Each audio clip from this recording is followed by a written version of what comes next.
The most ruthless man in Madrid didn't fall to a bullet. He fell because a broke waitress with a forged law degree spent 10 years memorizing his ledger. When the federal prosecution pulled out the ledger on page 412, they didn't just expose a billion-dollar empire. They unraveled a lie that started in a bruised bar restroom. The neon sign of the Rusty Anchor on 42nd Street hummed a low, dying note, buzzing right through Maya's teeth. It was October 14, 2016.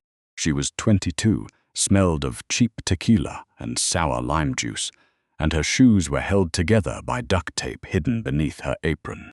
The clock on the grease-stained wall read 2:14 a.m. That's when the 3 men in leather jackets caught her by the wrist behind the liquor crates. One smelled of stale menthols. Another had fingers like cold sausages, wrapping tight around her forearm until the skin went white. She didn't scream. When you grew up in the tenements off 9th Avenue, you learned that screaming just made them press harder.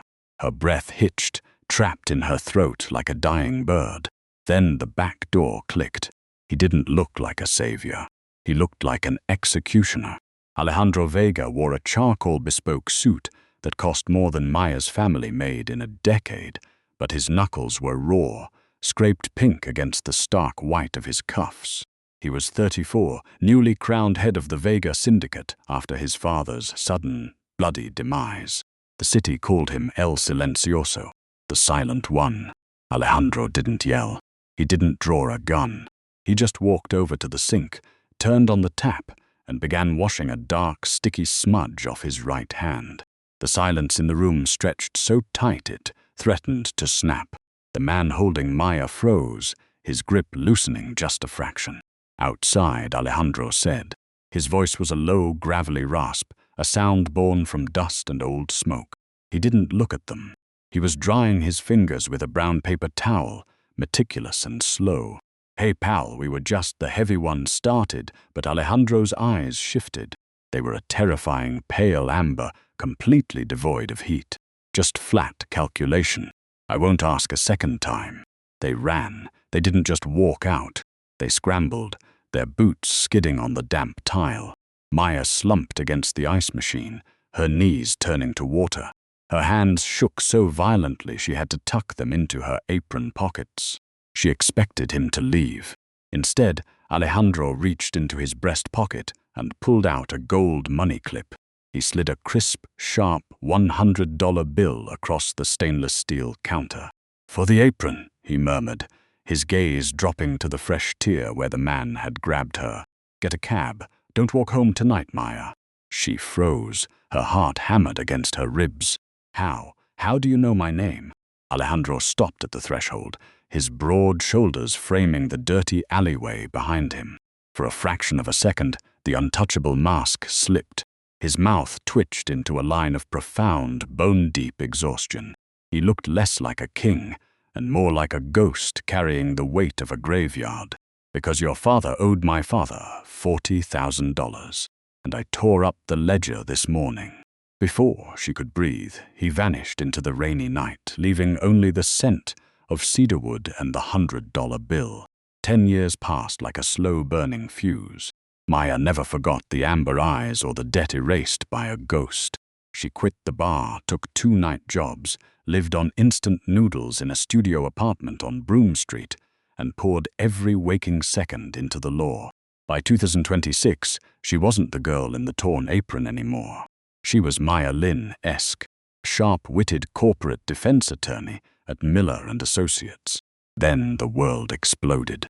On July 13, 2026, Alejandro Vega was arrested in a massive multi-agency raid at his penthouse on 740 Park Avenue. The Department of Justice brought the hammer down. RICO violations, conspiracy, money laundering, totaling $450 million. The media called it the trial of the century. Every top-tier defense lawyer in the state refused the case. The evidence was a mountain of ironclad wiretaps and seized hard drives. He was a dead man walking. On the morning of the preliminary hearing, Maya walked into the federal detention center. Her heels clicked against the linoleum, a sharp, steady rhythm that masked the tremor in her fingers. When Alejandro was led into the visitation room, handcuffed and wearing a drab orange jumpsuit, he looked older. Silver touched his temples, but those amber eyes were just as sharp, just as lonely. He sat down, looking at her customized navy blazer and the leather briefcase. The courtroom of Judge Arthur Vance was suffocatingly hot. The air conditioning was failing, and the gallery was packed shoulder to shoulder with reporters, federal agents, and remnants of the Vega family. Assistant U.S. Attorney Thomas Sterling stood at the podium, looking every bit the righteous crusader in his pristine gray suit. The government rests on the undeniable trail of blood and currency, Sterling boomed, gesturing to the projection screen, showing the scanned pages of the ledger. Page 412 explicitly details a $5 million transfer to an offshore account in the Cayman Islands, authorized under the initials A.V. on November 12, 2016. Alejandro Vega signed his own conviction. Maya stood up from the defense table. Her suit was perfectly tailored, but inside, her ribs ached from how hard her heart was beating. She could feel Alejandro's gaze on her back, heavy, watchful, terrified not for his life, but for what she was about to unearth. The defense calls its first and only witness, Maya announced, her voice echoing off the mahogany walls. Assistant U.S. Attorney Thomas Sterling. A collective gasp rippled through the gallery. Sterling laughed out loud, a condescending bark. Your Honor, this is highly irregular. I am the lead prosecutor, and you are also the former legal counsel for Vega Enterprises in 2016, Maya countered, her voice dropping an octave, deadpan and lethal. She slid a manila folder from her desk. Your Honor, I submit Defense Exhibit G. This is the original, unredacted purchase agreement for the Shell Corporation, Alpha Victor Holdings, dated October 10, 2016. The initials A.V. do not stand for Alejandro Vega. She walked over to the prosecutor's podium, placing the document directly under Sterling's nose. They stand for Arthur Vance, the presiding judge of this very courtroom. The silence that followed was deafening. You could hear the faint scratch of a reporter's pen 3 rows back. Judge Vance's face went from pale to an ashen, sickly gray. His gavel remained loose in his trembling hand.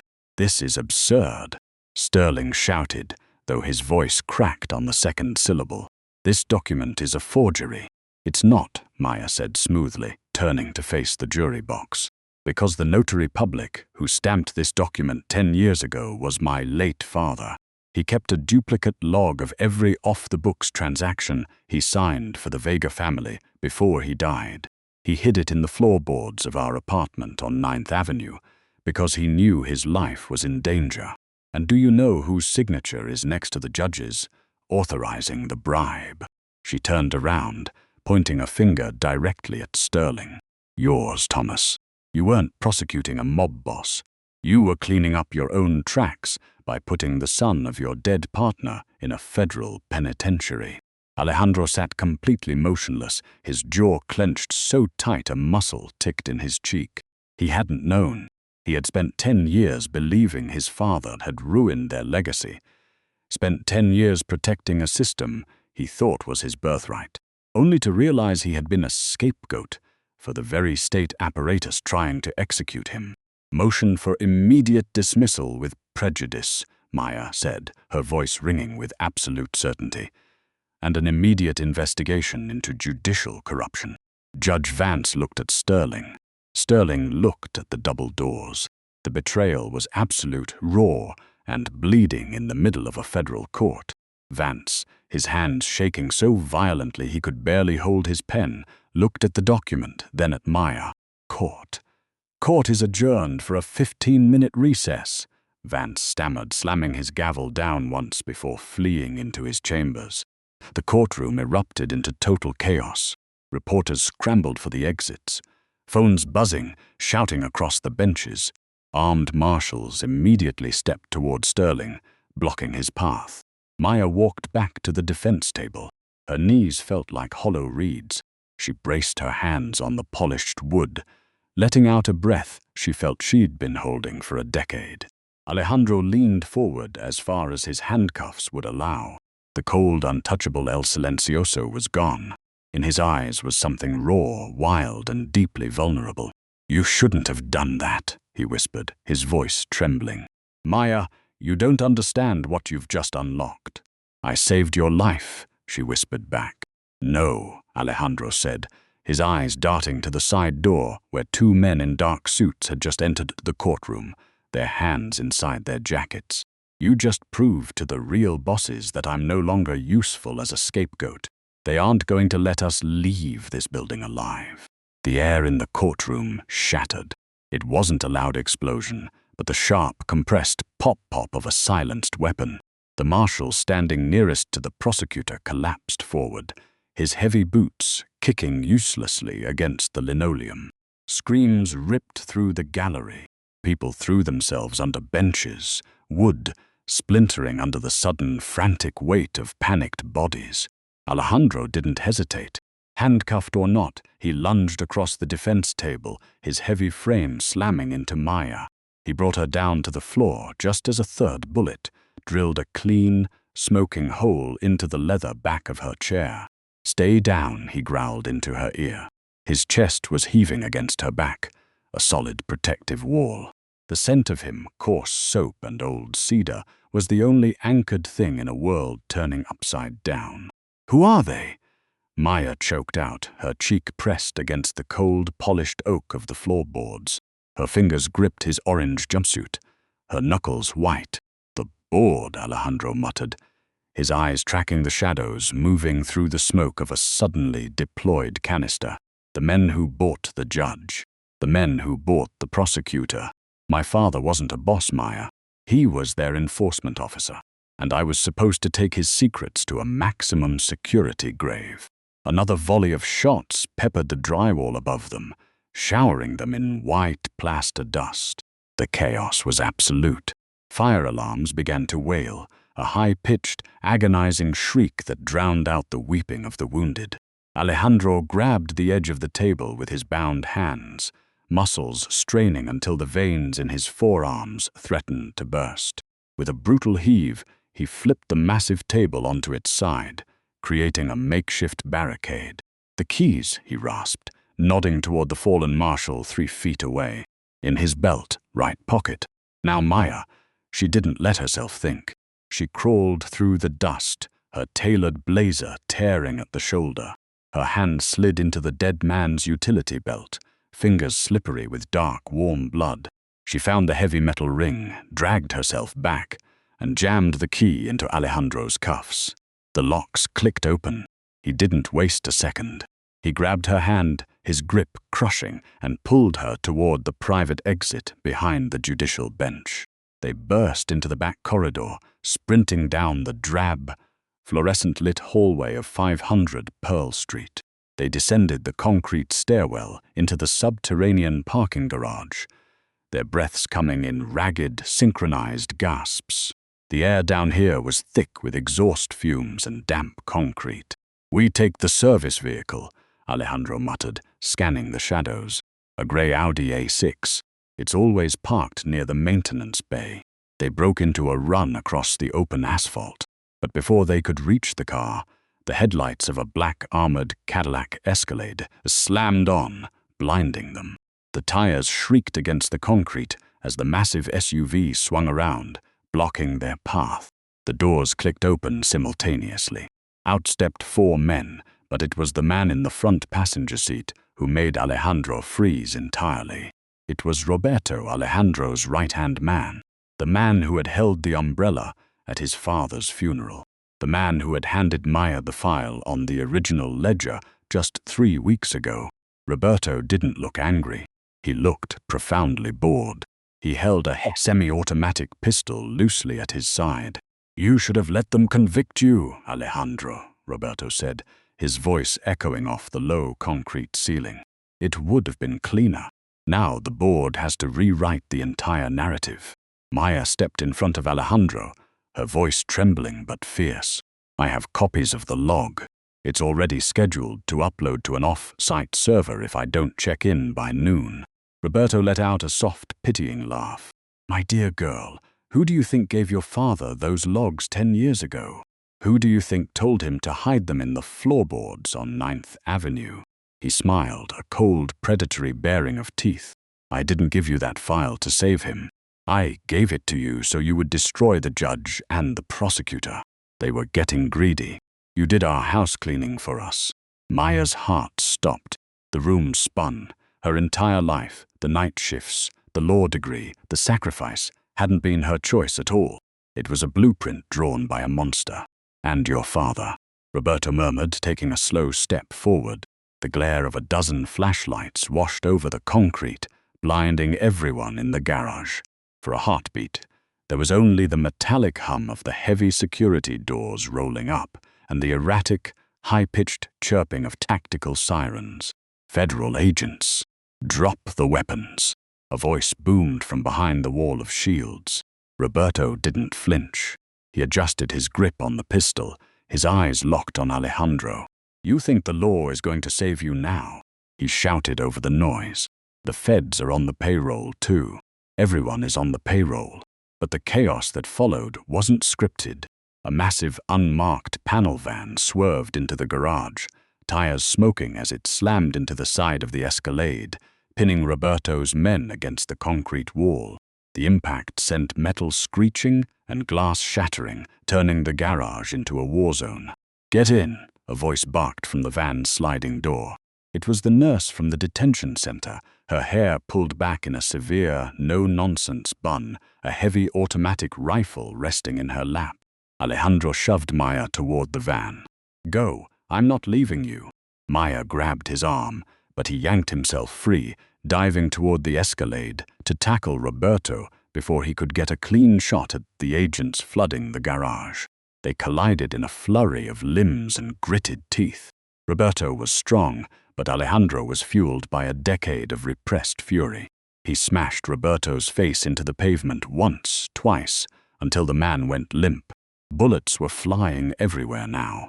The boardsmen were returning fire, and the garage transformed into a cacophony of thunderous cracks and falling concrete chips. Alejandro grabbed his side, his palm instantly turning dark and wet. He staggered back toward the van, his face drained of color, his breathing shallow. Alejandro! Maya lunged for him, pulling his arm over her shoulder. Together, they collapsed into the back of the van. The nurse didn't wait. She slammed her foot on the accelerator, and they fishtailed out of the garage, leaving the gunfire and the sirens behind in a cloud of burnt rubber. For 3 days, they hid in a nondescript, drafty warehouse in the industrial outskirts of the city. The space smelled of ozone and stagnant water. Alejandro lay on a stained cot, his breath rattling in his chest. Maya worked with a basic med kit she'd stolen from a pharmacy, her hand steady despite the terror thrumming in her veins. She stitched his side in the dim light of a singular, flickering bulb, her eyes burning with unshed tears. Why? He wheezed, his skin translucent under the grime. You found out I was a pawn. You found out the whole game was rigged. You could have left me to die in that garage. Maya didn't look up as she tightened the final knot. Because you were the only person who ever showed me mercy without asking for a ledger in return. She sat back on her heels, wiping her brow with a blood-streaked sleeve. You thought you were a monster, Alejandro. But monsters don't give $100 bills to terrified girls in broken aprons. They don't spend 10 years trying to stay silent to keep the world from knowing the depth of their father's sins. Alejandro turned his head, watching her with those amber eyes, now softened by a terrifying amount of sincerity. He reached out, his hand hovering, before he gently touched her cheek. The log you saved.